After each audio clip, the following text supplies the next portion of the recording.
Now that's some maneuvering by the armed forces of Ukraine. They sent the occupiers running with the wind. The Fist of Vengeance struck right on target. The video has already gone viral online. MAGURA drones hit the Russian army with a wave of fire. The fleet still can't recover from this storm of strikes.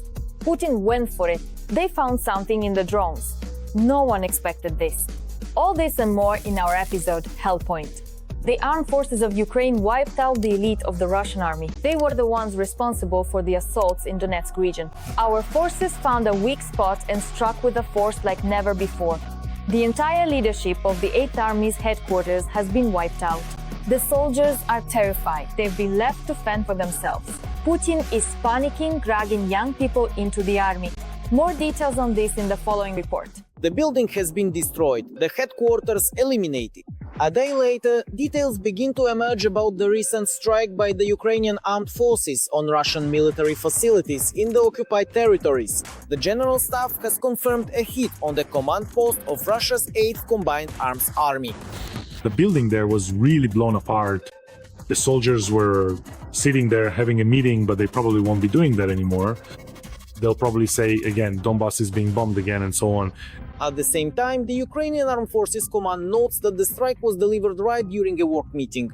As a result, as of today, the command of the 8th Army has been lost.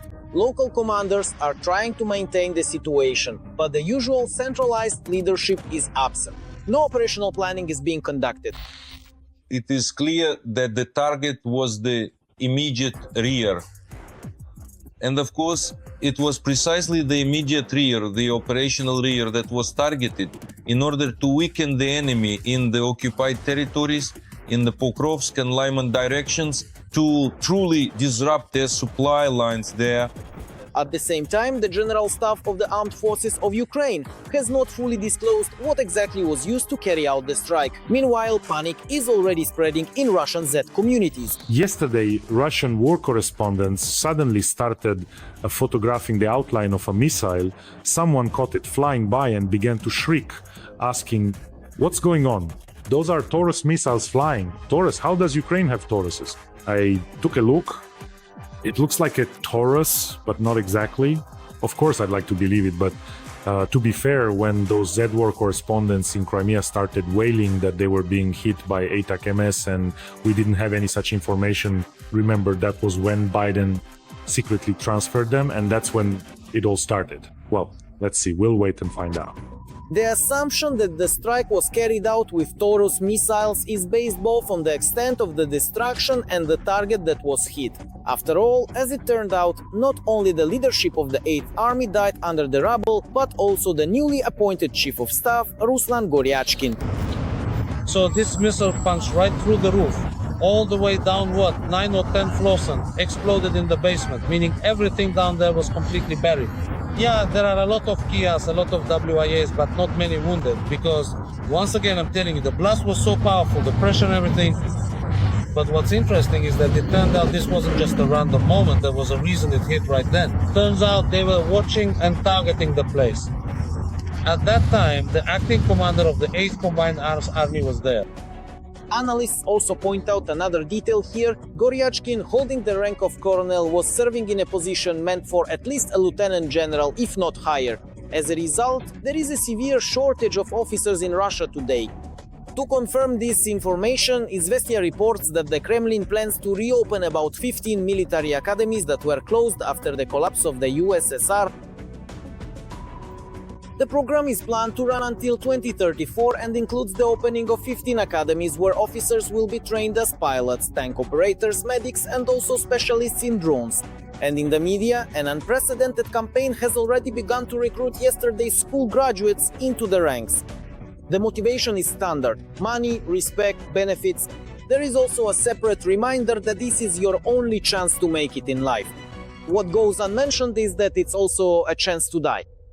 For many individuals, a military education is often the only viable way to effectively move up the career ladder. At the same time, those who have already put the noose around their necks by deciding to become officers in Putin's Russia share their impressions online after several years of study. They say that just like in the gangs of the 90s, it's easier to get in than to get out. According to the contract, you can no longer leave the university, and after graduation, you are also obliged to spend 5 years on assignments from the Ministry of Defense. If you do decide to drop out, you'll have to buy your way out, and that amount is far from affordable for everyone. All the expenses that were spent on you, on food, on meals, on education, on your stipend, on vacation time, all of these costs you will have to reimburse. If you want to drop out in your 4th year, you'll have to pay back about, $1 million, and only then will you be able to leave. Even then, you'll leave and be drafted into the army. But in the advertisements for military universities, not a word is said about this. Militarized to the extreme, Russia plans only to increase the number of military personnel. This year, for example, they are expected to announce admissions to the newly established Saratov and Nizhny Novgorod military engineering schools. A fierce battle in the sky and at sea. Exclusive details about our special operations. MAGURA drones reached places that Putin kept under lock and key. After that, even the propagandists were shouting that it was the end for them. Insider information from intelligence officers. The enemy was made to look like fools. And that's not all. Russia's critically important facilities are already in the crosshairs. Could it be that the enemy will finally be left without a fleet and aviation? We'll tell you more in the next segment. Every voice matters. Join our community, support independent journalism and help us bring you the truth from Ukraine. Become a member of Ukraine today. Join us now. They are systematically destroying the Russian Black Sea Fleet, causing significant damage and disruption, and grounding enemy planes and helicopters. All of this is the work of Ukrainian intelligence. The fighters are attacking the occupiers with MAGURA drone. As of June, the drones have struck 22 targets. The explosive operations are carried out by a group from Ukraine's defense intelligence. This is a fighter with the call sign 13, the commander of the unit of the same name. We do not show his face or voice for security reasons. He is one of those who created the group from scratch. We built our story, first and foremost, around motivated people. Since, to be honest, we ourselves didn't know how to build it, how to use it, or what to work with. That was the number one point. Motivation and the thirst for victory. The motivated Group 13 and the MAGURA drones became a real nightmare for the Russian army. The number of enemy ships hitting the Black Sea was steadily increasing. But what the fighters remembered most were the first successful attacks. There was 2 landing crafts. These are 4th-rank ships. We know for sure that one of them had a BTR-82 on board in Donetsk. We even joked a bit within the team back then that we destroyed not only 2 landing craft with a BTR, but also 5 more. And they were the first in the world to use a naval drone to hit aircraft in the air, specifically Russian Sukhoi jets and Mi-8 helicopters. On the one hand, this is the result of long work by the engineers and the team on, let's say, the missile project. Internally, we joke that this is like a pregnancy period, 9 months from the start to the result with the helicopters. And on the other hand, if we're talking about missiles, then 9 months from start to result of them, your favorite engineer would say that's incredibly fast. And the results are truly impressive. Ukraine, which essentially does not have its own fleet, managed to defeat the enemy armada and ultimately drive the Russian Black Sea Fleet from Crimea to Novorossiysk. This multi-purpose maritime platform has proven its effectiveness and demonstrated that, at this stage, it is the best in the world, because no one else has managed to sink ships like this so far. This had its effect and now they don't go out anywhere. Everyone knows that all activities of the Black Sea Fleet of the Russian Federation are limited to going out to the roadstead near the city of Novorossiysk to launch missiles or immediately returning to base. This made navigation in the Black Sea safer and opened up trade routes for Ukraine. We have reached a stable level of over 200 ship calls to the ports of Greater Odessa. And now it's not just single-type cargo like grain and cereals. This is diversified foreign trade. The achievements of the defense intelligence of Ukraine have already been recorded in the Ukrainian Book of Records. This includes the destruction by MAGURA sea drones of landing and missile ships, Russian Su-30 fighter jets and Mi-8 helicopters. This is a true revolution, and we are witnesses to its inception and triumph. And the work to destroy the Russian fleet and aviation continues. So, there's more to come. Vladislav Palivoda, Ruslan Almuhamedov. We are Ukraine. Marathon United News. It's hard to believe the occupiers have once again changed their tactics on the front line. Every day they lose entire battalions in battle. But they do not retreat. Our forces are working with precision. They strike so hard the enemy loses their mind. The footage looks like it's from a movie, but it's all real. The steel fist is squeezing the occupiers tighter and tighter. Not a single chance to break free. A hunt without mercy. Every saboteur becomes a target. This is not just an operation, it's a sentence. Don't miss this moment in history.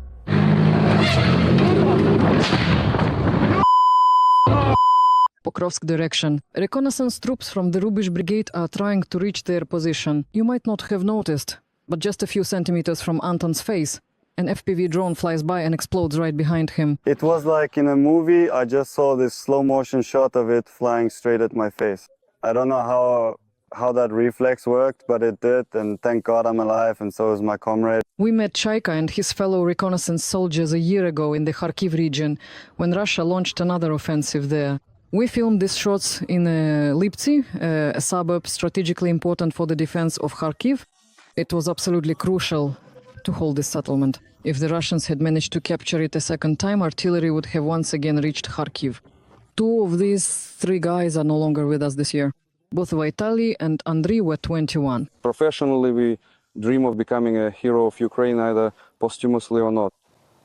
Well, that's how it turns out. Their sector is once again the hottest on the front line, and their encounters with the enemy are the closest. The scouts clear rear villages and tree lines and take prisoners. The occupiers' new tactic in the Pokrovsk area now involves breakthroughs deep into the rear, up to 2 or 3 kilometers, using motorcycles. Why do you think they take such risks? Basically riding in like suicide squads with just an assault rifle and a motorcycle. To destabilize our rear positions and logistics. As we discussed with the prisoners, they don't even know the routes or anything. They are guided solely by drones, so they have no way to turn back. I don't see any insignia.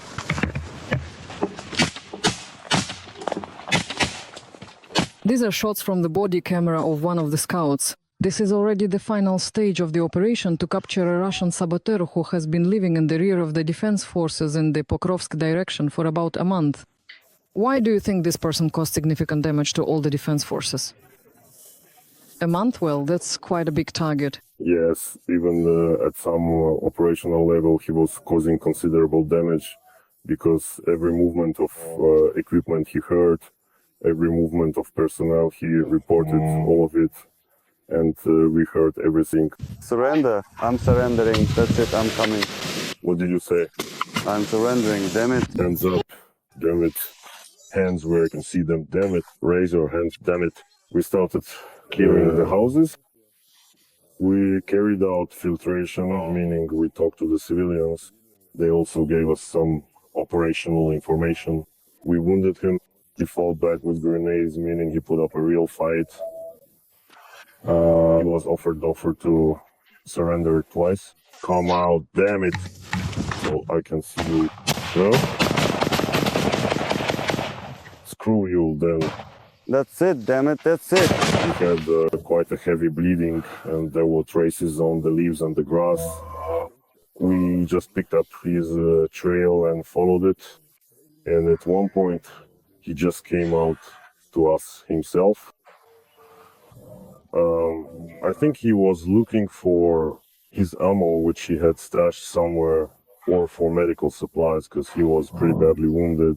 He had a head wound, and he was the first to open fire and was neutralized.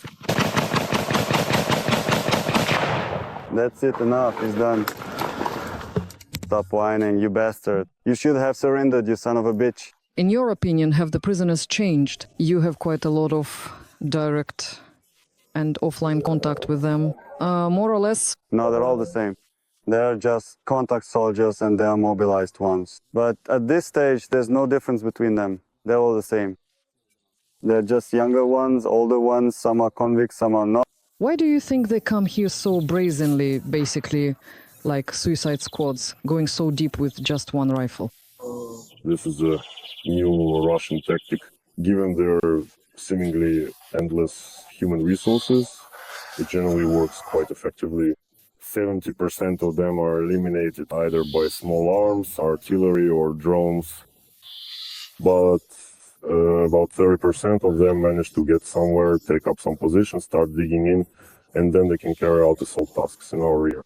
The details you now see on the screen, the QR code and the card number, are for fundraising for electronic warfare equipment for the Rubish Brigade of the National Guard. Electronic warfare on the front lines today is something without which it is basically impossible to fight. Maria Malevska, Alexander Brinza, Ihor Serebrian, Vikna, STB, United News. The Ukrainian armed forces got their hands on a new Russian drone, opened it up, and found something that surprised everyone. Putin has seriously exposed himself with this. Moscow's practices have been revealed. Components for drones from the USA, China, and more. The world is calmly watching this happen. Where are the sanctions? What components is the dictator coaxing out of his allies? More on this in just a moment. Russians have increased drone production 5-fold and Iskander missiles 3-fold, according to Western media.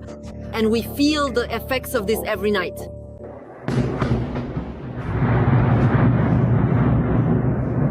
A fair question arises. How did the Russians manage to do this? And are the sanctions even working at all?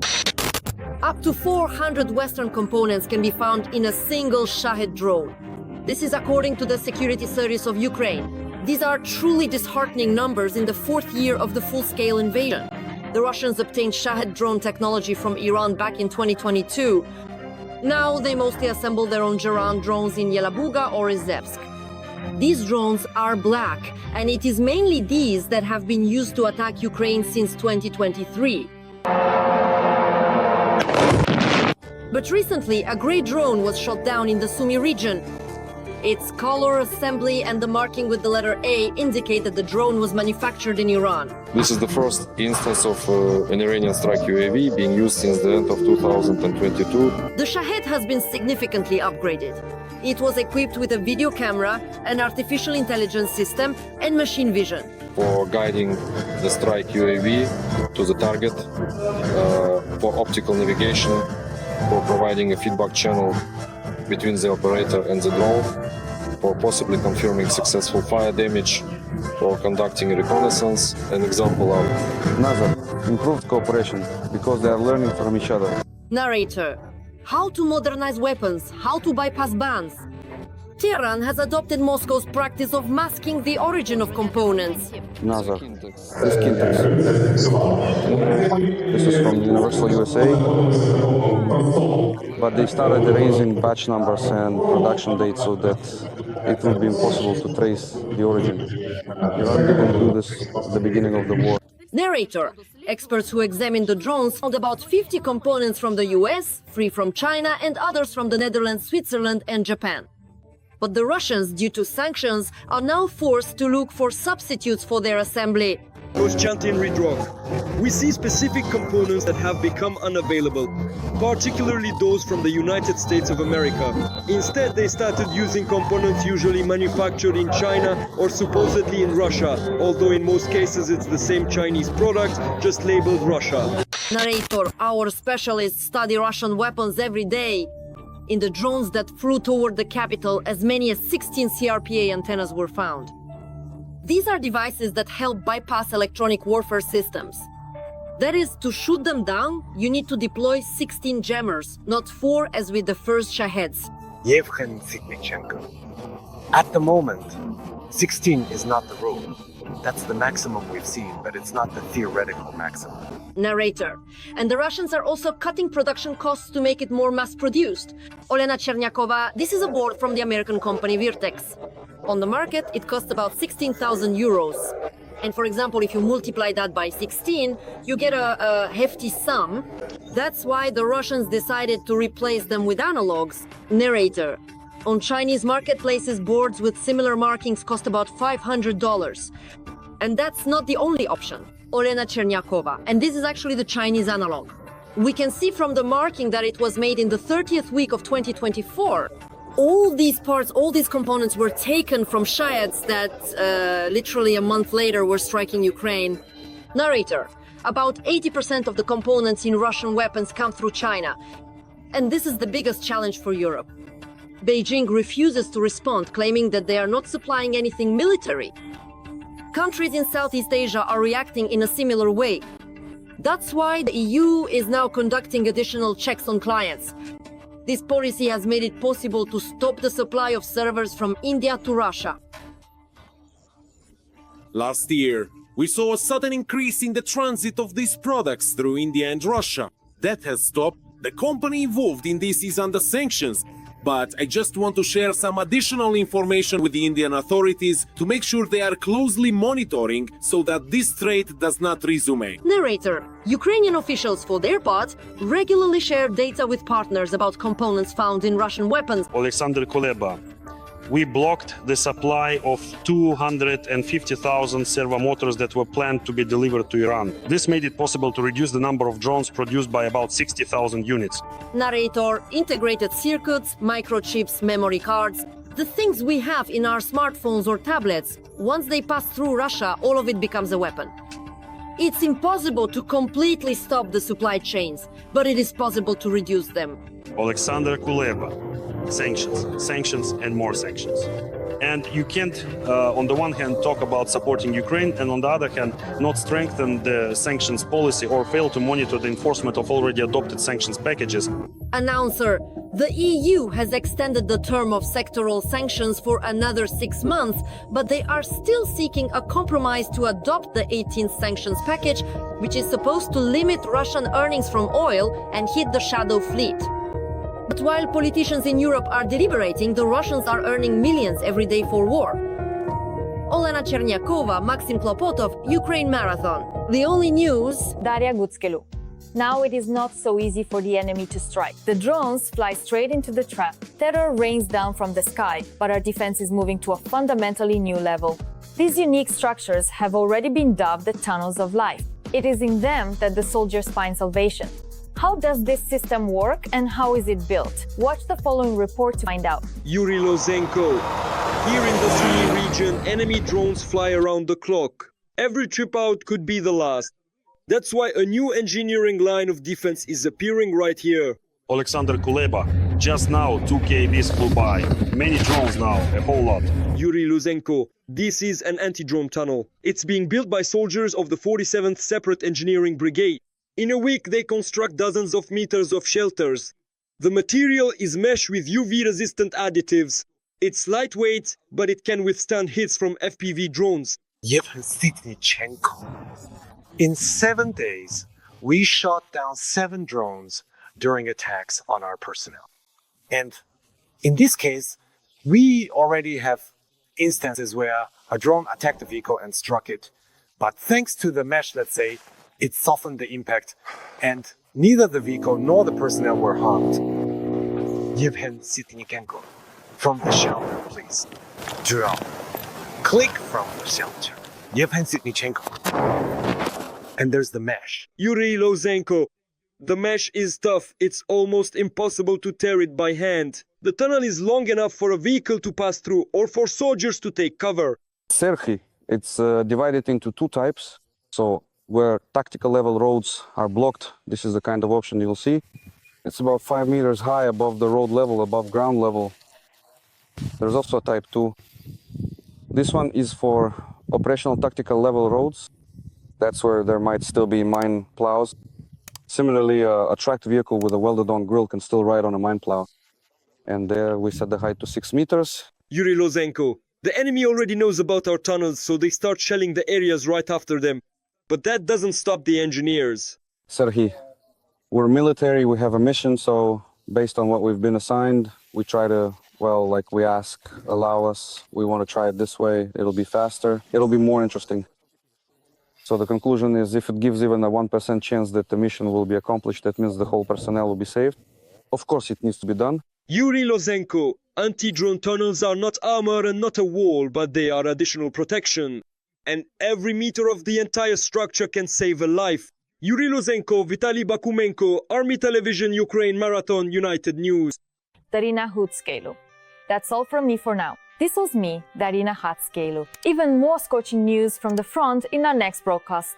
And in the meantime, don't forget to subscribe and hit the like button. See you soon!